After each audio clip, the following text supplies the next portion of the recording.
What's up, everybody? Thanks for checking out this episode of the podcast. Today, I've got my new friend, Bruce, who is the guy behind the lens of BAW Media, where he films and photographs high-level athletes, for instance, at the CrossFit Games and at Wadapalooza. So I'm super stoked to share Bruce's story of how he worked at an IT job for years and years, and then left that to go full time doing what he loves by producing content.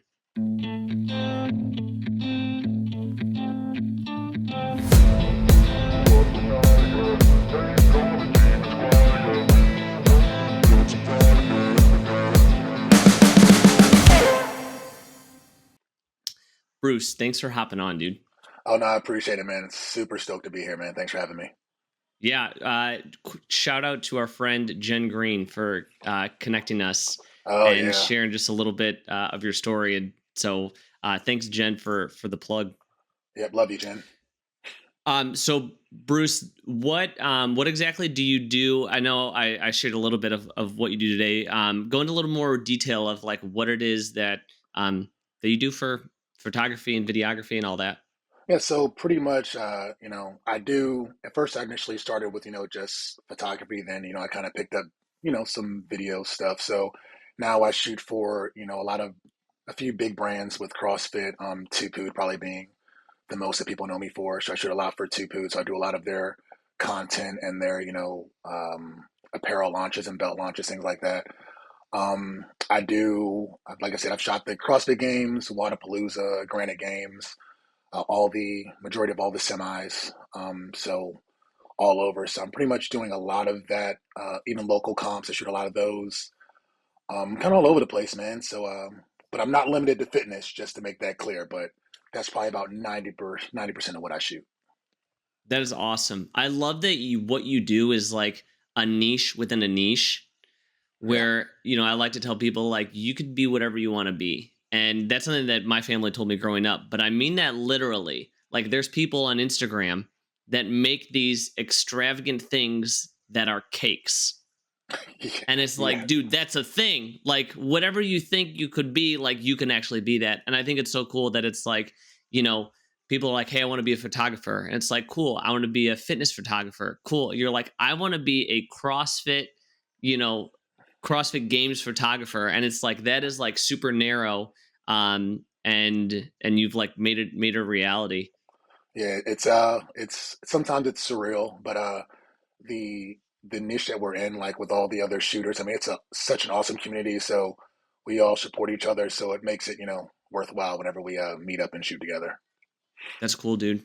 I like that when we connected before we hit record that you had shared a little bit with me that you looked up to a lot of these guys and Hmm. now you're shooting with them. Yeah, Could you share a little bit more like about that experience and what that's like? yeah. So like we talked about, I remember when I was just starting, I was, looking. I mean, Instagram was probably like just starting, it wasn't as big as it is now, but I was looking at certain shooters and I was like, oh man, that's so cool. And I remember, true story, I remember going to, regionals back in the day, when it was in Atlanta. And, I was just a guy on the sideline with a lens restriction, 35 mil lens, 50 mil lens, couldn't really do anything. And I remember seeing, those shooters in the pit and I was like, man, it's so dope. Like I really want to do that. Can't wait to do it. And now I'm literally talking to those people who are in that pit. Like I'm talking to them all the time and we're bouncing ideas off each other. We're dapping each other up. Good to see you. So I mean, it's crazy how it went full circle. Definitely blessed in that aspect. That's super cool. That's a cool feeling. Yeah, That's yeah, for awesome, man. sure. So let's back it up.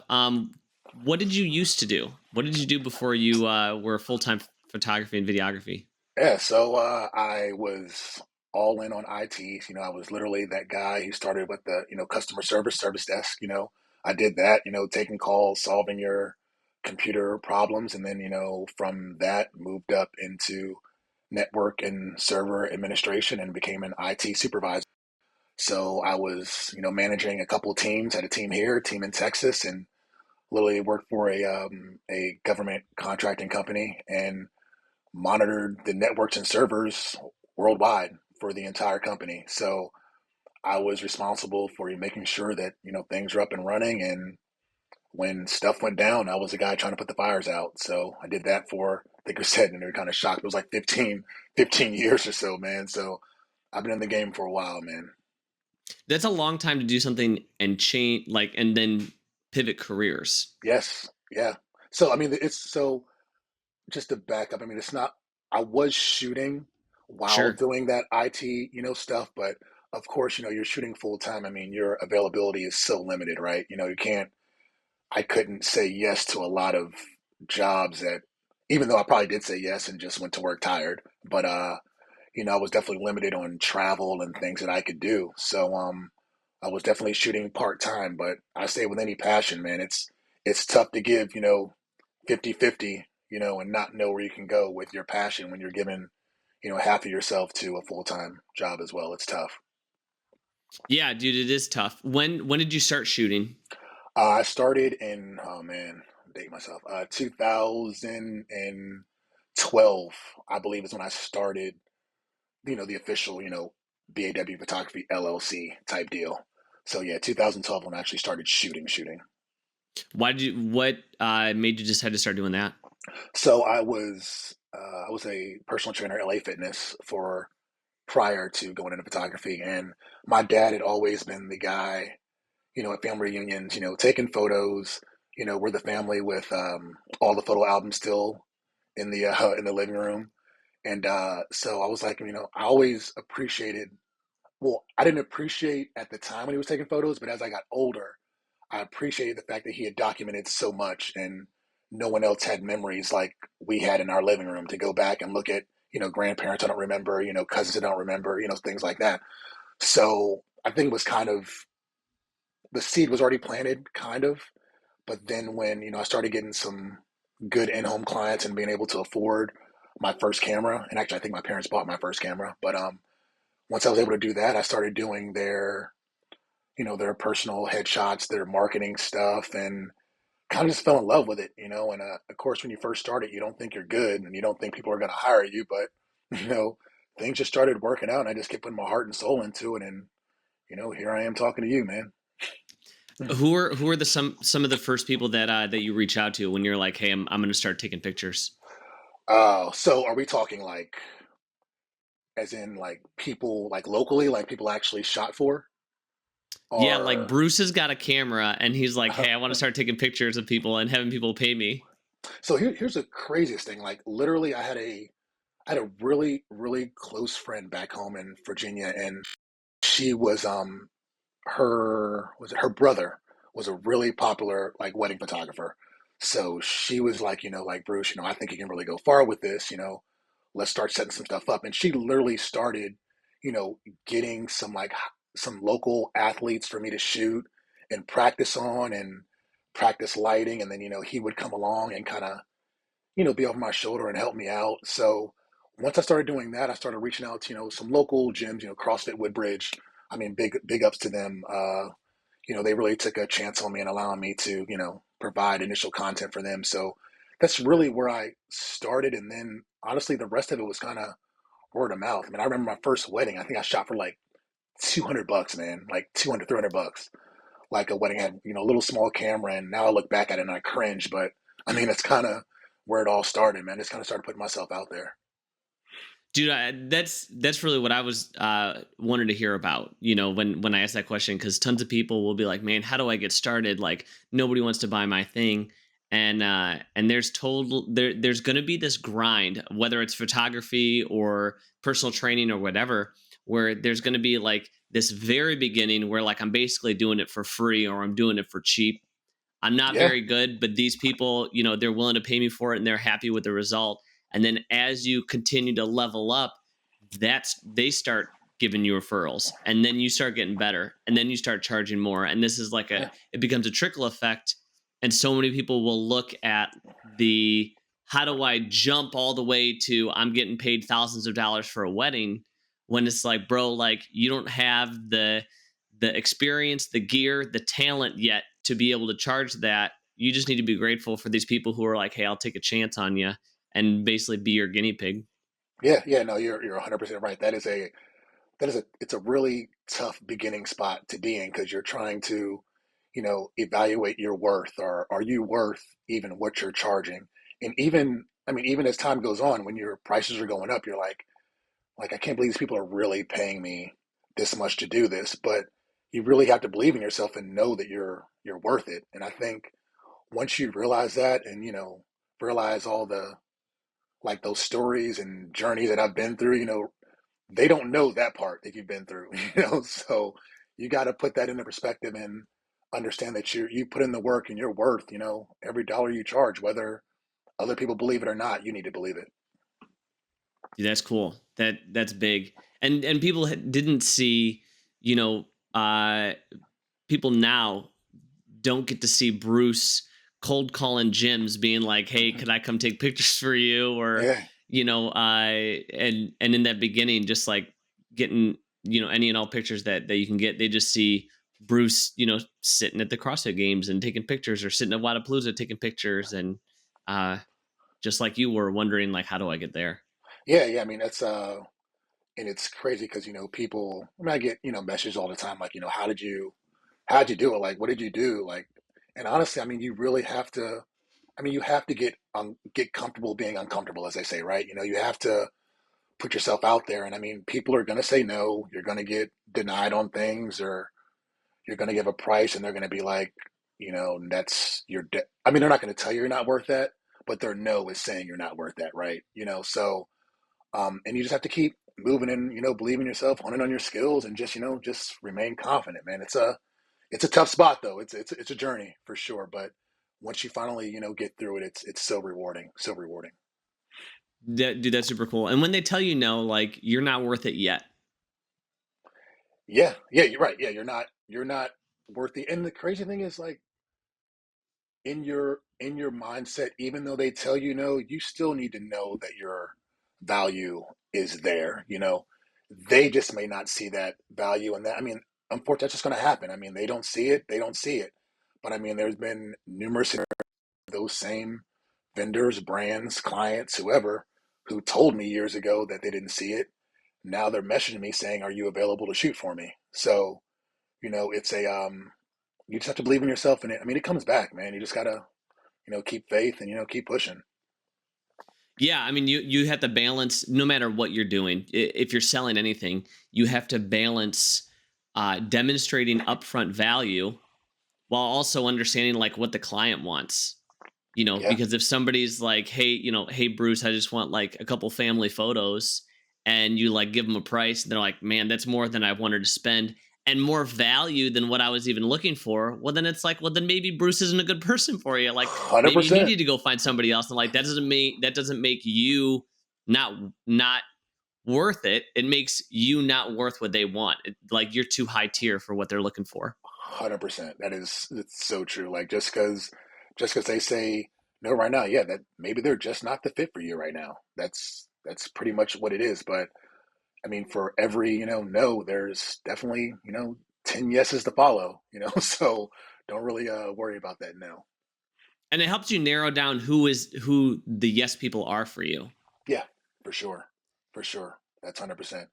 I've kind of gotten to a point now where it's like, I mean, I hate using this term. Like, I don't want to say like waste time, as far as, wasting time with dialogue, trying to work something out. Like, sometimes you just if they're really invested in, the content they want, like, um, but then you have some that, come across and try to nickel and dime. And, and as you put years into this business, you kind of start to realize, like, yeah, this probably won't be a good fit. And you just have to be able to walk away. Yeah, totally. I mean, just from my experience as a gym owner, and even I also do mindset coaching. And anytime I'm doing like a consult with somebody, they typically fall into like one of three camps. And the easiest camps to like decipher are like the heck yeses and the heck nos. And it's like, okay, those are easy, right? It's like the heck yes, it's like, cool, let's sign up, let's get going, and we'll get rolling. The heck Right. knows, it's like, all right, well, I'm not gonna like push or pry, or like it's just obviously not a good fit for you. And then there's people who are in the middle. And like sometimes they need more demonstration of value. Sometimes they need to be wooed a little bit. And you have to like massage that lead to make sure that you guys are a fit together. And sometimes you find out they're not, and sometimes you find they are. Right. But Yeah. those the heck yeses and the heck nos are totally just the nature of the beast. Yeah. The ones who don't blink at all as soon as you tell them what you're offering at what it costs, and they're like, "Yep, that works." And you're like, oh, "Okay, that was pretty cool. That was a good interaction, you know." But yeah, then the heck knows you're like, "Well, those are easy to resolve too," you know. So, but yeah, you're right. That middle ground, those are definitely the challenging part. But it makes us, I think, it makes us better at what our craft is, having to deal with those type of circumstances, right? Yeah, totally. What's funny is like the heck yeses and the heck nos. Uh, Sometimes they both of them will make me question like what the value of what we're offering. Oh man, yes, yes, so true. It's like man, that yes came pretty quickly. Like it came pretty fast. Like I probably could have came in like a grand more, and they still would have said yes. You know, so yeah, that's yeah, you're right, 100%. You're right. And That's then funny. the heck knows, like, you could have come in like a grand less and they still would have said no. And you're like, dude, like, what? Am I charging way too much? Like, what is Yes, this? And just like you said before, like having the confidence and the the wherewithal to know, no, this is what I'm worth, and having that be very well thought out, well calculated, and knowing like this is my value, so that you can stand firm behind that, whether somebody jumps off the diving board or climbs on the ladder. 100%. Yeah, it's so right, so true. Couldn't agree more. That's cool, dude. So so after you started picking up some people, you said people were coming your way just via word of mouth. How Hmm. long did you how long did you stick through that part-time photography, full-time IT, and like what did that look like? So, I'm like I said, I think so. I'm originally from Northern Virginia, so that's where I was, shooting DC area, and then me and my wife moved here to the Charlotte area. I think we're going on 9, 8. I don't know. It's all a blur. Probably like 9 years, I think. But either way, I was doing the graveyard shift, like the 8 a.m. Oh, sorry, 8 p.m. to 8 a.m. And I was doing that, 4 times a week. 4 times on, 3 days off, three on, four off, and I worked on weekends. So it was killing me. So I was going from overnight, working a Friday night, getting off Saturday morning at 8 a.m. and going to shoot a comp at like 9 a.m. till like what's your average comp, to like 4 or 5, right? Something like that. And then I was doing that and going back to work, and it was killing me, man. But I always say the fact that I loved shooting so much, it didn't make it as bad. Like if I was going from, misery to misery, definitely wouldn't have worked out. But that was kind of my break and my, stress release to go and shoot. So I did that for, oh man, I probably did the IT and photography for part time. I mean, I would say probably 9 years, man. I was doing that. And then I literally just went full time maybe 3.5 years ago. I just started going full time, and I literally have not been happier ever. Like this is I mean, my stress level is down. Like I'm just at peace with, where I am. It's almost one of those cases like, dude, why don't you do it sooner? But I feel like, everything has its time, and it just wasn't my time. And I think I pulled the trigger at the right time, and here I am, and I'm loving every day. I want to go back and I don't want to breeze over how powerful it was that you said that you're working graveyard shifts, and then right after work you'd go and shoot these comps, and it would be your stress relief. And Yes. that you said Yeah. it could have been worse, and it wasn't, because of how much you loved doing that. Yeah. And I tell people, people talk to me all the time like, Bruce, I remember when you were doing these local comps and, things like that. And I was like, you know what? I tell them, like, when I was coming from work to those comps, I mean, we know the CrossFit community itself, like how welcoming and awesome they are. And all those, attaboys to me. And it's so great seeing you here. We love what you do. Can't wait to see the pictures. Like that stuff kept me going. Like if I were to go to these comps or these interactions and I was dealing with, not such a great community, like I wouldn't keep pushing to do that. But you know, interacting with all these people, seeing friends, and if I'm being honest, future clients. Like I was building a relationship with these people, and a lot of them are my friends now, and a lot of them are my biggest clients as well. So I feel like that grind, even though I was, tired as, as anything, I feel like all those that we talked about this, the driving tired and the, you know, putting your, I mean, it wasn't healthy. It really wasn't healthy. But when I look back at it and what it's got me to at this point, I mean, would I do it again? I mean, absolutely. I would do it all over. If I knew it would get me to this point, I would do it, no hesitation again. One, and you mentioned like all the positives of the community, and those of us who are in CrossFit gyms, which I assume is most of the people who listen to this, Yeah. like they understand that sort of camaraderie. And I'm gonna push back on that a little bit because it's like I agree, but I don't think, and you can correct me if I'm wrong, I don't think you would have that same posture if you were at that place, but you were judging all the time instead of taking pictures. Oh, 100%. Oh, yeah. You are right. Yes, for sure. I would not have that same. Yeah, you're right. And so it's like, I mean, and not that it's not an or, it's right? It's like this environment is uplifting and energizing while I'm doing the thing that I love, and pairing those two things together put you in a position where it sounds like you didn't question whether this is something that you were going to do when you got off work. You were excited to do it. Yes, 100% excited. I mean, it was one of those where I'm trying to say this. Like I was while at work, doing IT and doing that network stuff, all I could think about was photography, or all I could think about was shooting. And it got to a point when I realized that all I was thinking about was getting off and shooting. I was like, okay, there's something I need to start making some sort of, moves towards doing this. And when I started missing out on, big opportunities, and we're not even talking, CrossFit stuff. I mean, I do stuff for organizations like Dream on Three, Flashes of Hope. I do a lot of charity stuff. So I was missing out on, these big trips and experiencing these families and kids with, um, ailments, whether it's, mental issues, autism, adaptive things like that. I was missing out on those experiences. And when I was able to put the IT job aside and do that stuff, and it just felt right, man. I don't know. I mean, I hate saying blessed and stoked and excited. I mean, I just love what I do, man. I just really do. What do you remember the moment when, or was there a distinct moment where you're like, where that happened that you had mentioned, where it was like there was a switch where you're like, oh, I'm missing out on this stuff. So I don't think I've ever told anybody this, but to be honest, I think it was, so of course I went full time, I said 3.5 years ago. And of course that was like, COVID, coming in strong. And, I was doing the IT job, and we had like an evaluation with my director.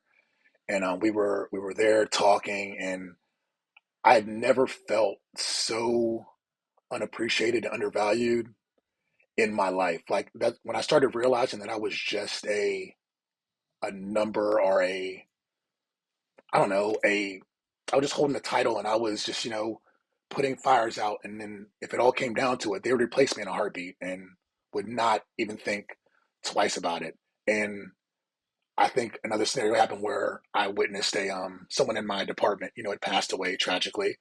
And I just saw how fast that person was replaced, and life just went on. Like it was, didn't skip a beat, nobody, no manager, no bosses, nothing. No one said anything. It was just like, we lost him.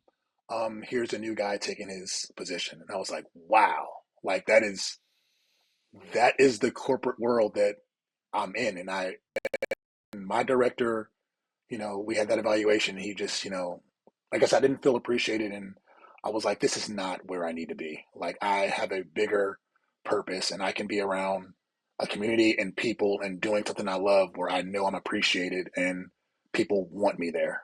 So I think that's when it really clicked. Dude, I think that's so I've, powerful. I've never told anybody that before, like ever. So yeah, that's exclusive, exclusive. Thank you. I appreciate your being so transparent. And I think a lot of people who either have or currently are working whether it's corporate or like for a big company, like they feel that. And honestly, I've had conversations with people who work at small companies that are like that. And Hmm. when you're working something that's out of alignment from where God wants you to be, you're going to have this disconnect and replaceability where you're at now, you are replaceable, but it's more about you and your experience than whoever else could be on the floor taking pictures. Yes. Yeah. You are. It's so. You're so right. Like that's exactly how it feels. Like say, yeah, of course, in the craft that I'm in and what I'm doing, yeah, of course, I'm replaceable. But I mean, I'm so much happier doing this.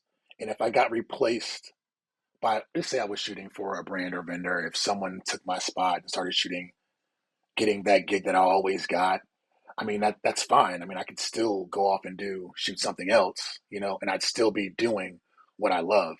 If I'm doing corporate America and that happens, I'm probably gonna go to another crappy job that I don't want to do, and still be unappreciated. So I don't want to talk bad about corporate America. It's cool if it's for you, but I did it too long, and I'm glad I'm where I am. Don't get me Yeah, for started on sure. that. And that's the whole thing that that's what I hope people get away with this is like there's a person for every job, and most people find themselves in a job that was for somebody else. Yeah, yeah. It's funny because I still talk to like a couple, like a handful of guys who worked for me, and they're still there, and they're like, Bruce, they're like, man, like we respect and love the fact that you're doing what you do, and it's like we just can't pull the trigger. Like they're terrified to do it. They are terrified to go off and do what they want. And I get it. It's scary. It is scary, and especially if you're like me, have a mortgage, family to take care of. It's car payments. It's not that reassurance isn't there, but you're never gonna know. I mean, life is uncertain in itself, right? I mean, tomorrow's uncertain. I can get this call and be the last conversation I ever have, right? So I would rather go in on something I love and my passion and experience that than try to be miserable, but yet have a assurance of a paycheck. I don't know. No, I agree. Yeah. What what are some of the tough stuff that people don't know about when you went from full time when you left your full time job and started doing this full time? Yeah, so I think the toughest part is, of course, like I just mentioned, was you know the consistency, knowing that every week or every 2 weeks that you had a certain amount that was coming to your account, like guaranteed. You knew that was happening, right? You knew that you have PTO you could take off and still get paid. What you don't understand, what's the thing they say? Like you quit your 9 to 5 to work 24/7. Like when you do a full time job. Your passion, whatever. It's true, but it's a good 24/7. Like because it is you representing yourself and your brand. So I don't think people understand the amount of marketing work that goes into trying to build your business and your brand, and the computer work, the email stuff, and it's not like I don't just pick up a camera and I just walk around and people are like, "Hey, can you shoot?" Like that's not how it works. Or it's not, me sending DMs to people like, "Hey, I got a camera, I want to shoot you." Okay, let me stop. Sometimes that works. I'm not gonna lie, but it's not. But it work now. Now it does. I'll say, but before that's not how it wasn't that smooth. But I don't think people, and I think we talked about it before, like the no's you're gonna hear. That's what people don't know that I've been through or any creator has been through, like being denied because someone doesn't respect your talent. That's a tough pill to swallow. It really is. But I think that I'm trying to say this. I feel like one of the hardest things that I one of the hardest things I actually had to deal with was maybe, going full-time photography and having to hear, whether it's not to say all family, but some families say like, "Are you sure that's what you want to do? I mean, got a 4-year degree, you got a certification, don't you want some, some reassurance in doing that? And then it sucks because then you start to doubt yourself slightly, and you're like, man, are they right?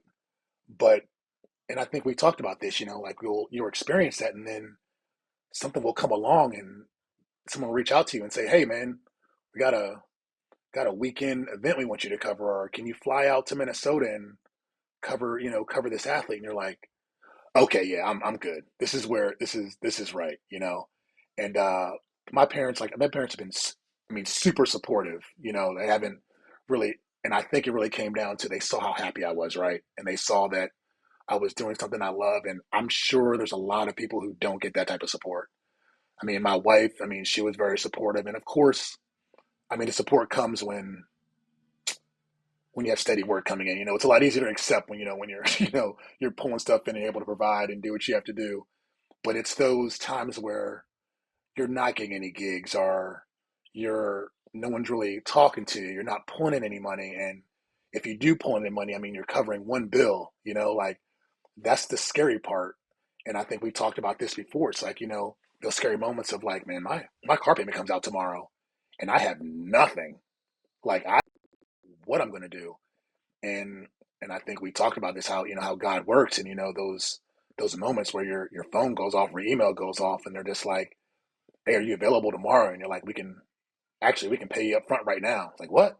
Like, that's happening? It's like, are you in my house? Did you hear what I'm going through? Are you, it's so I think that's the things that people don't really understand or realize you have to go through when you're leaving your full-time job into this. I mean, it's a scary feeling, but I don't know. It's very rewarding in the very end. I feel like I just rambled a little bit, but it's how I feel. No, that was great, and I mean, you covered so much. I mean, that was really dense, and I love it. I mean, there were so many things there uh, that yeah, people don't realize you go through. Just touching on the last one, because this is a favorite of mine. Is we talked about this when we connected before we hit record, was trusting in God, like you said, to provide those things. And there's been times. There's one really recent where my wife and I felt God telling us that this is going to be the year that we pay off all of the debt that we took on when we took over our gym 2 years ago. And when we felt him say that, a lot of people would think, "Oh, that's cool." And as cool as it is, there's also a sense of like pressure of where it's like now it's my job to deliver on this. And so it's like, whoa, okay, all right, here we go. Yeah, And within yeah, that first month that we had heard God say that, I had somebody call me and they're like, "Hey, we're a racing team that's coming in. Can we rent your space for an hour and basically give you like I think I charged him like $400." And I was like, dude, how do you explain that? Like, and the timing is inexplainable. And I tell people I don't believe in coincidences because of the way that timing works. And just like how you had described, like there's been many moments where I was like, man, like this is due. Like I don't yeah, at this point I am incapable of manifesting whatever this needs to be, and I just give it all to God.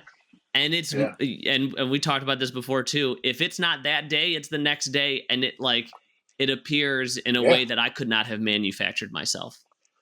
yeah. Like even if I was writing a script, or trying to put something together, there's no way I could write the way that it happens. Like it is literally, like, I mean, like you said, it is the day of, next day, but it is in time to take care of whatever you need to take care of.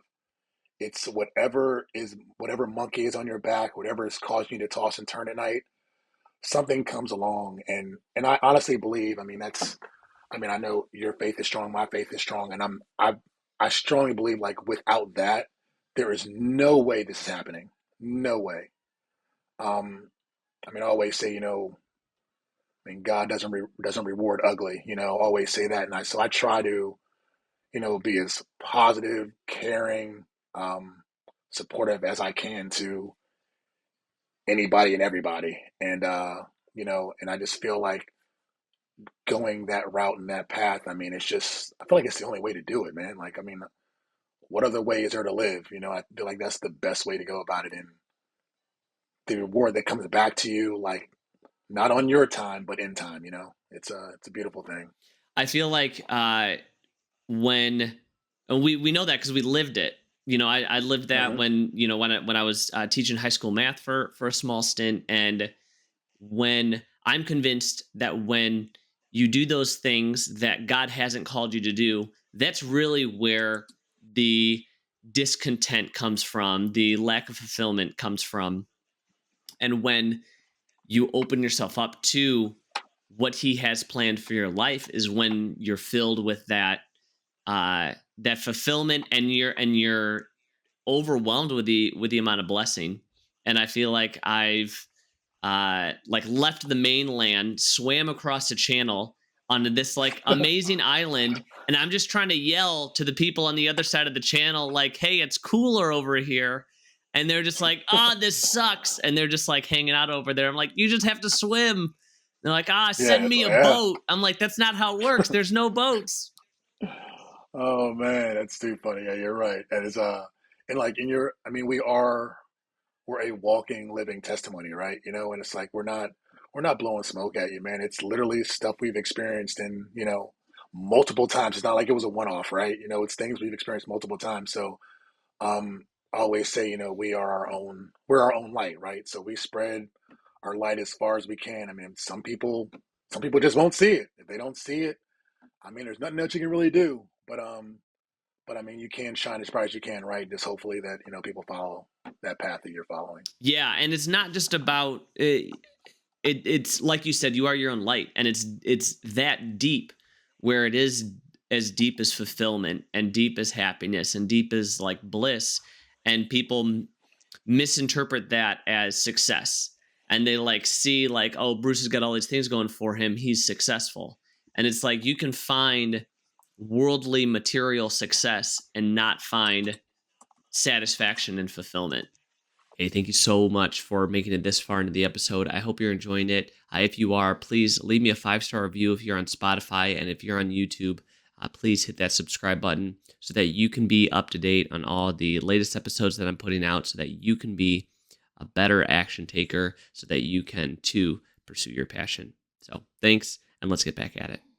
And you're probably the same way. I feel like no matter the scenario or situation we go through, we're still grateful for that scenario and situation, right? Like whether it's good or bad, the person we become, the person we become after coming out of that scenario situation, like it's so beneficial to us and what we're doing in life, right? Whether it's bad or good, I just always come out a better version of myself. So I don't I don't take any of that for granted at all. Yeah, and I choose. I'm in a place where like I choose to, as much as I can, not classify things as good or bad. Like they just Huh, are. I like that. I'm still on that one, man. Still on Thanks. that one. A new mantra. That's mine. That's good. Yeah, you're right. I agree. Yeah, because it's either, well, because one, the world itself is impartial to you. Like it's not against you, and like the world is not for you, but God is for you. And so it's like either God delivered this and it was definitely good, or he didn't and he's gonna make it good. So well, then if that's the case, then there's no bad things that uh bad things, so to speak, that happen to me. And I definitely am not projecting that on anybody else, because other people I know have gone through some really tough times, and that's Yeah, so yeah. not to belittle that at all. Yeah, agreed. Agreed. Yeah. Co-signed. Yeah, but the Yeah. but yeah, but even with that being said, there's many people who have overcome, and it's like, I'm sure they wish they wouldn't have gone through that, but the fact that you overcame made you great because of it. Yeah, it's definitely I mean overcoming those things, yeah, it definitely does. It has made me better. Of course, did I feel like at the time, did it suck? Absolutely. Absolutely. Did I in that moment was I like, man, is this for me? Is this really what I need to be doing? Should I be doing it? Of course, like I don't want to say self-sabotage, but we doubt ourselves in that aspect. And I just when it's all said and done, what they say, I read something last night where it was like, like the pain you go through right now, sometimes that pain becomes your cure, right? Like what you're going through, yeah, it sucks right now, but that pain you're experiencing will be your cure in the end. So I think I might start. I read that and I was like, that's a good one. So I really like that. Yeah, dude, I like that a lot. One, you said, and I agree too. Like I would go do those some of those tough things over again, but I'll preface with I don't want to. I would, I Yeah, don't want to yeah, though. right, yeah, for sure, yeah, yeah. Trust me, I don't want to go through it, but I mean, it's life, right? I mean, we can't really control that. So Yeah, and I also wouldn't rewind. Like if I could take a time machine back, I wouldn't go back and like save my younger self from that. Like I just no, no, no. give him a pat on the back. It's like you got it, bud. It's gonna be worth it, and Hmm. then I'll Yep. skate out of there. No, I agree. I would do the same thing for sure. I wouldn't be like, hey man, don't go that route, man. Like, don't do that. Yeah, I would definitely, yeah, pat on the back. Yeah, attaboy, we got it. Yeah, for sure. That's cool. How long did it take you to uh find your footing after you stepped away from your full-time job? Because you had mentioned there was some like some rocky roads when it initially happened. How long was that?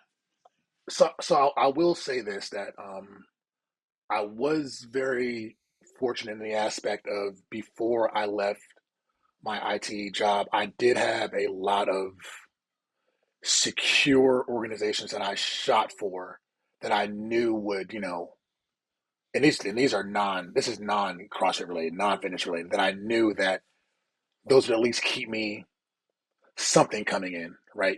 I knew that I had those and I'd be able, but I didn't know when those jobs would come, right? I just knew that when they came, I would have them.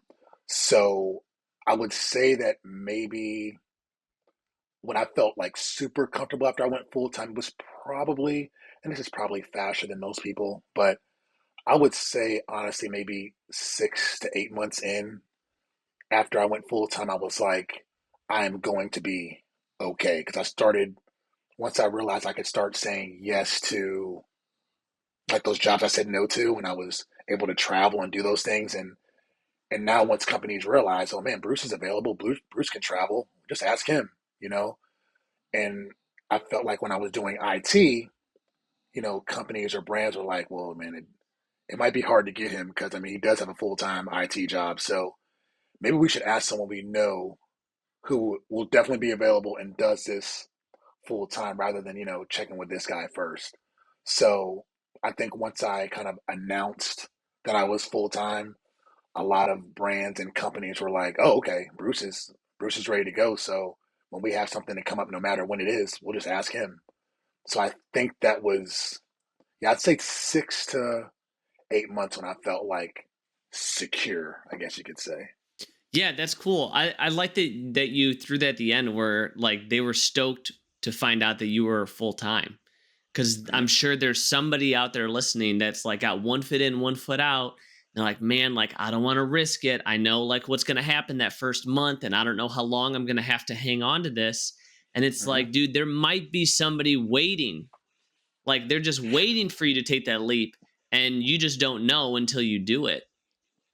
Yeah, like I mean, and this is God honest. I literally, I think once I went full time, I sent like emails out to the organizations I worked for or brands I've shot for and told them like, hey, just want to let you know I'm full time in this. So this is I'm in 100%, going forward of any guys need. And the response I got was either, what took you so long?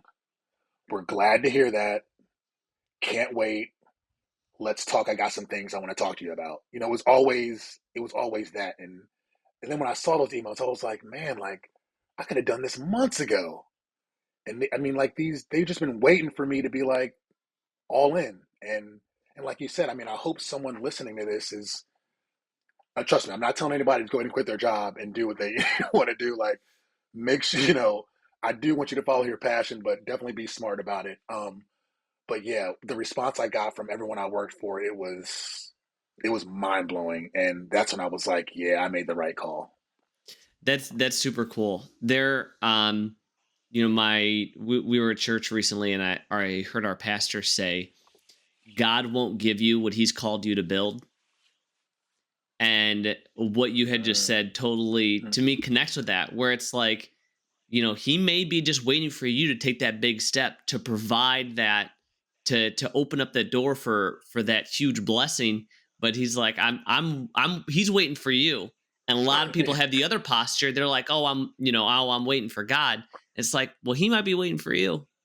yeah, yeah. Like, I mean, it's not. I mean, no organization or brand or company or client is going to be like, hey, Bruce, hey, man, why don't you go ahead and quit that full time job, man, so you can rock with us? Like, they're not going to do that. Like, that's because number one, they can't guarantee they can take care of you. You know what I'm saying? But if you do it on your own and they see like, okay, he's really dedicated and focused on this, now they're like, man, like I'm glad you made that call. We've been waiting for you, buddy. So let's go. So yeah, it was so rewarding to get that response from people, and even from I mean, my followers and supporters, thing like that. They were like, here's the craziest part is how I had the graveyard shift, right, and I was working 8 p.m. to 8 a.m. Everyone, they already thought I was shooting full time because I was working when they were asleep, right? So they saw me shooting during the day, or in the weekday I was shooting at 9 a.m. Or 10 a.m. They already thought I was shooting full time. I was like, no, man, I was working graveyard shift and I've been doing this for 10 plus years. So um, the uh, the perception everyone had when I announced I went full time, a lot of them were like, "Oh, dude, we thought you already were full time." I was like, "Nah, man, but I am now." So, but yeah, it was kind of crazy. I forgot to say that. Do you know that's super cool? And I mean, that's what one of the things that I hope to highlight, with this episode and just the podcast in general, is like these people that you see who are crushing it, and from the outside they're like, they're super successful, they're crushing it, Bruce does this full time. It's like, maybe not, maybe he's like Yeah. trying to turn it into a thing, and there's plenty of people on the cusp of breaking through onto the other side, that from the outside it looks like they're killing it. And if you ask them, they're like, man, I'm really struggling, I'm pushing through, but I'm struggling. Mm-hmm. Yeah, like that. That. Especially if they don't know you personally, which is the case probably for 90% of the people that you interact with, right? They don't know exactly what you're going through, what you're doing day to day, how you're sleeping, how you're taking care of yourself, how you're providing. They don't. All they see is, oh man, Bruce is at the NBA All Star game shooting. Like he must be getting it. It's like man, like that's. I mean, that's not taking care of me. That's not the. It's a gig, but that's not everything. Or they see me, traveling, doing things, and like there's so much more behind it. So I hope if anything that people will get from this is like those people you see that are like you said that are killing it. Let's know, man. They got their struggles. They got things they're going through, and they are grinding their butts off, man. It's not all what unicorns and butterflies, whatever the stuff they say. It's not. That's not what it is, man. It may look like that, but that's not the case. Well, and the thing too is like the that grind is what got you there, and the grind Hmm. doesn't stop either, because just like you No, said, we don't get PTO. Like nobody's covering for me. I don't get like a 401k. It's like when I nope. stop, it stops. Yep. Yeah, that grind. Like it does not stop at all. I thought.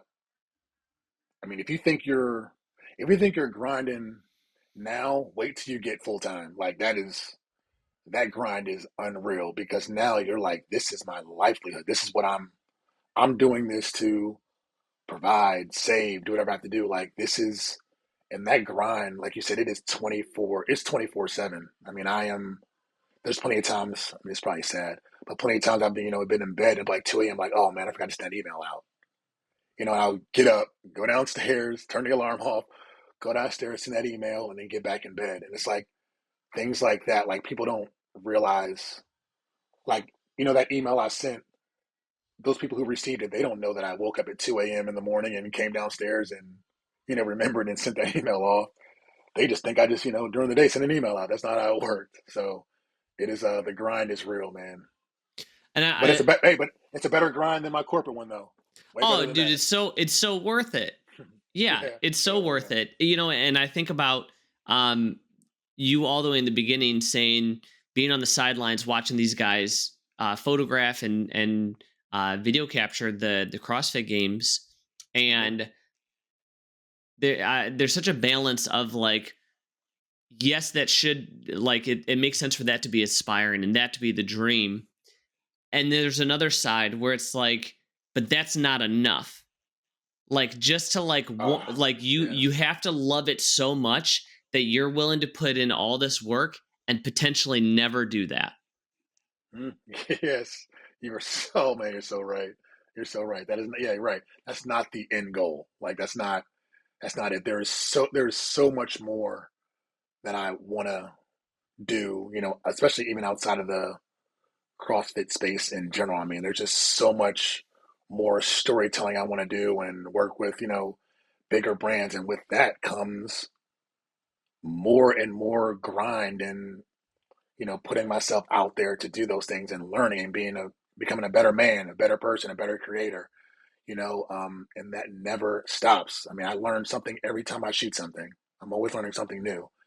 And I think if you go in that with any mentality of any profession or craft you do, if you're always trying to learn and be better, I mean that's what it's about. And what is next? What's the next step? And you should always be trying to work towards that.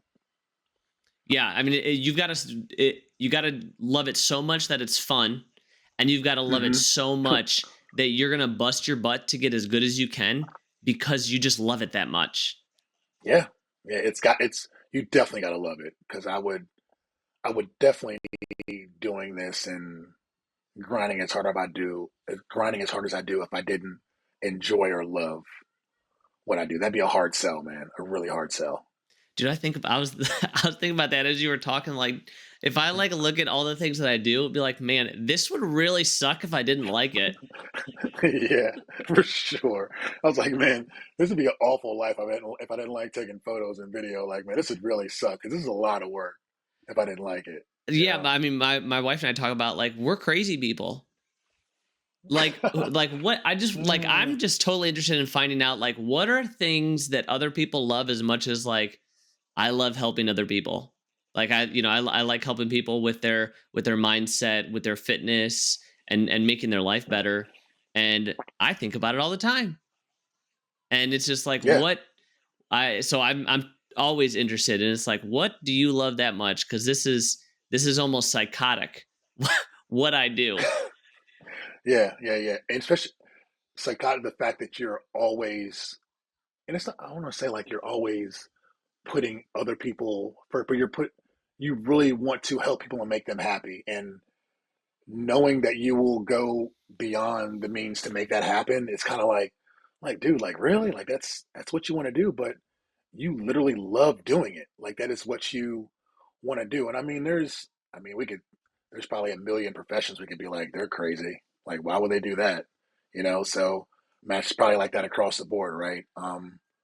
People look at me and be like, dude, you really want to shoot a comp like 8 hours a day and walk around carrying gear, editing all night, blah blah. Like, I mean, you could be sitting at a desk and like just chilling and not be probably pulling in more. I mean, I'm not gonna lie, probably pulling in good good money. And I mean, trust me, IT was great. It paid extremely well, but I was literally miserable every single day I came home, every day, and it wasn't good for me. It wasn't good for coming home to my wife. It was not. It was just a bad thing. And so now those long days and long nights of me working this, I'm not miserable because I spend a day doing something I love and interacting with the people who I enjoy, and it makes it so much better. Like I'm sure whenever you help somebody or you have some, I don't know, a testimonial they give to you, like like man, talking to you, like I feel so much better. I feel like a better person. Like that probably makes your day, and you cannot wait to make someone else feel that exact same way. I just got a message from somebody today that I helped out and they're like, "Man, they're like I didn't have any like goals or ambitions." And after, we sat down and had a session, they're like, "I'm on fire."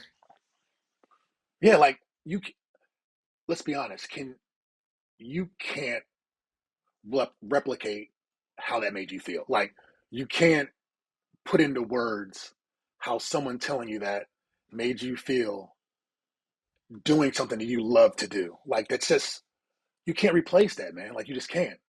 And knowing that you can do that same thing for somebody else, I mean, why would you stop? Like why? It's just, I mean, that's awesome, man. That's a really, I'm sure you're stoked. That's awesome feeling, man.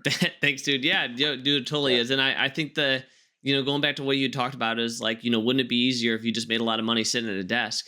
And it's like, yeah, it would be easier, but comfort's a lie. Oh, yeah. Man, where's my notepad at, man? I gotta start writing this stuff down, man. It is though, right? I mean, it's like, No, yeah, you're right. comfort is a You're lie. right. It's like, yeah, go do this easy thing and make a lot of money, and then then you'll be successful. And it's like, yeah, but you'll be unhappy. And it's like, what do you Yeah. want? Do you want to be, happy or successful? And You know, I'm saying you tell people you got one what is it? One lap, one lap around this track of life, man. You only get one time to do it, man. So you better make the most of it and make sure it's a happy one, man. That's and I mean, like I said, I hate saying like I wish I started sooner, but like all in God's time, right? Like I'm sure all the timing was right. Even though I wish I started sooner, I'm glad I am where I am now and grateful for where I am. So I need to stop thinking like that. But I I mean, think you would know what I'm you trying would to you be say. as grateful as you are if you had started sooner? Probably not. Probably not. Yeah, you're right. Because then, yeah, I wouldn't appreciate all the moments that I experience. I don't think I would appreciate them as much as I do. I wouldn't have the gratitude I have for every relationship I build with someone or yeah, I wouldn't. I mean, it's just I in my head, I'm like thinking, man, I could have been experiencing this longer. That's what I'm thinking in my head. But then I'm like, would I though? Like, maybe I would have been miserable for that same time I've been miserable doing the IT job, right? So Yeah, you maybe. never know. You're so fulfilled by this because and so you have so much gratitude for it because you remember what it was like before you did this. Hmm. Yeah, you're right. I sure. Oh man, I do. And it was like you said, that comfort. I mean, yeah, the comfort was there as far as um I guess when you say financial stability or knowing something was coming to me, that was great, but it was not. It was not the spot. I mean, it just wasn't. I wasn't in a happy place at all. So this is. I'm right. I'm in the right spot, man. I'm here. That's I'm where I cool. want to Well, be. and going back to what I was saying is like people see it as like, do you want to be happy or successful? And it's like and you could be happy and successful, but it takes Yeah, longer. yeah. You're right. You're right. And you, like I said, especially if you love it, definitely makes it a lot easier to do. You know what I'm saying if you love it, So I think the having love for what you do and enjoying yourself and having fulfillment in what you do is I mean, I feel like that is just, I don't want to say the only way to live, but yeah, the only way to live, man. Like, why wouldn't you want that? And especially if you have support from people around you, that helps a lot too. You're not on an island by yourself, trying to do it. So that definitely helps having a partner or spouse, who supports your dream or shares your passion of what you want to do in life. Yeah. Well, even a miserable familiar is more comfortable than the unknown. Look, you didn't give me time to get my notepad, man. You're spitting out these gems, man. I should have grabbed it 5 minutes ago. Well, you can I'm rewatch. glad. You I'm can glad. rewatch this I when know. it comes out and take all your notes. Yeah, yeah. Well, I'm gonna get some wall art done, man. Get some stuff on my walls in my Dude, office. I love it. Yeah, that's awesome. Last thing I got for you before we wrap this up is I want to know what are some of the things that you're excited about. You mentioned you've got like dreams to do bigger things. What are some things Yeah, that you hope to become a reality? yeah. So I definitely what I look forward to the most is definitely doing more storytelling. There's so many amazing people in this world, going through things, and their stories need to be shared. And I really want to get more involved in doing things like that. I don't know if I mentioned, but I do a lot for shooting the adaptive community, Wheel Wad and things like that. And their stories are absolutely mind blowing. And I don't think, no, let me say, I don't think they do not get the love and recognition that they deserve. And I really want to do more storytelling with that community and their stories, and not necessarily the fact that they're adaptive, but how they are dealing with, you know, their ailment or whatever it is. It's not technically holding them back, but however they're dealing with what they're going through with their and I don't want to call it disability, but you know what I'm trying to say? Like I just Yeah, feel like yeah. I mean, the difference between like their struggle and our struggle is they walk around with their struggle on a t-shirt. And it's like yeah, nobody sees mine. But if I got my arm cut off, then everybody would see, oh, there's your struggle. And it's like that doesn't make it yeah, necessarily a disability, but it's like that's something that, right. that's baggage that you have to work around and you have to carry with. And um n- just like we talked about our hard stuff, they have amazing hard stuff that they have to go through. And, Hmm. relating it specifically to fitness is I tell my members all the time, like, I don't think it's that cool the things that this 30-year-old dude who's been doing CrossFit for 10 years can do. Like it to me, it's sort Yeah, of like you've been doing this for 10 years. I mean, I think it would be kind of silly if like I couldn't do a muscle up or handstand push up after like all the work that I put in and how right. I've been doing it since I've been, so young. And like, but it's cooler when you're like a 58-year-old mom who's never worked out before and now you're doing push-ups and you're running a mile and it's like, dude, that's way cool. Or you are an adaptive athlete, like you're wheelchair bound and you're Hmm. doing muscle ups with your wheelchair. Like that's way Yeah, more cooler than the stuff that you see me do in the gym. yeah, yeah. Agreed, agreed. So I mean, I would definitely say like, I mean, things like that. I definitely, I've been really loving, doing, I shoot for like Flash of Hope and Dream on Three. These Dream on Three is more like a Make a Wish, but the kids aren't terminal, right? So I do a lot of dreams with that, and I'm really loving, traveling and doing these sports dreams with these kids.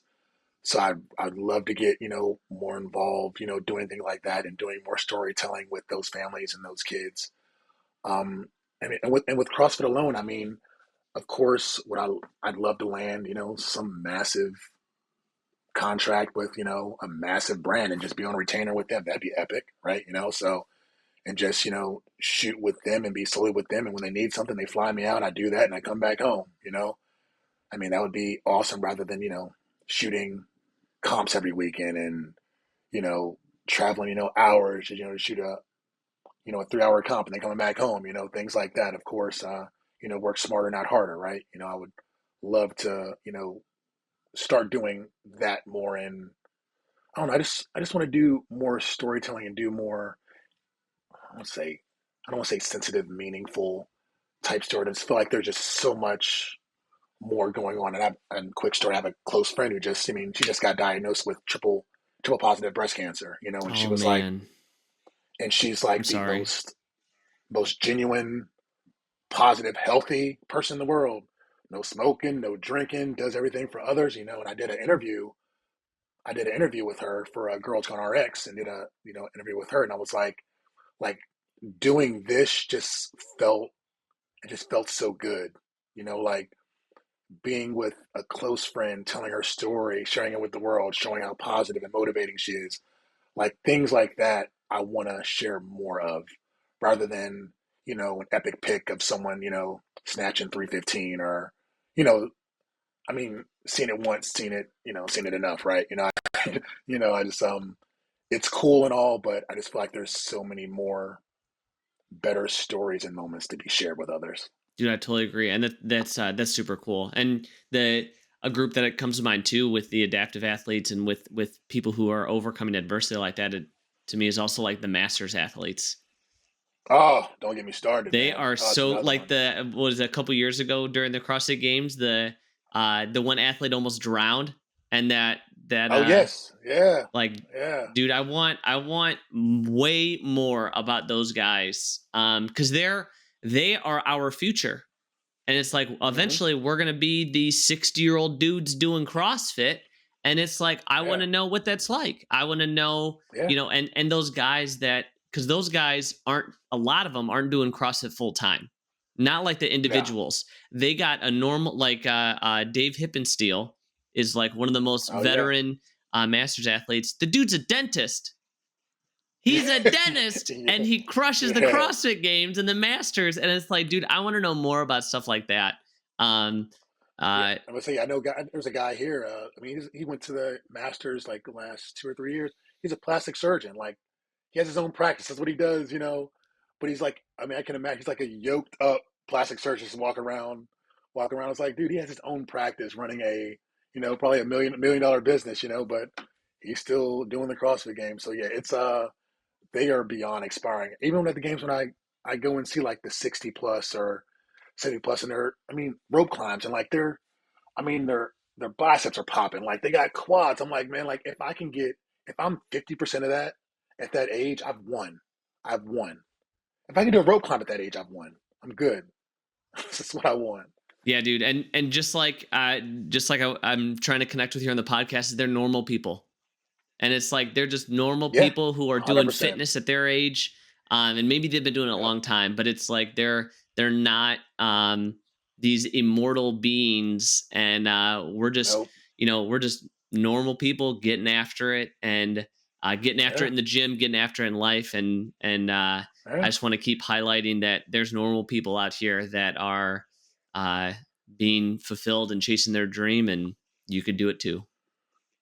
Yeah. I just want to say, man, also, I mean, this is awesome what you're doing, man. I love that you're, reaching out to, and kind of displaying that we are just normal people trying to make a living and doing what we do and doing what we love. So, and I'm just glad you're doing something that can highlight that and share with others, man. So stoked for you, man, and kudos to you as well. Thanks, man. Thanks. I appreciate it. I had a super good time doing this. We're gonna have to connect. We're gonna have to like do this again, like in the future, and follow up and see how some of those projects that you're excited about roll out.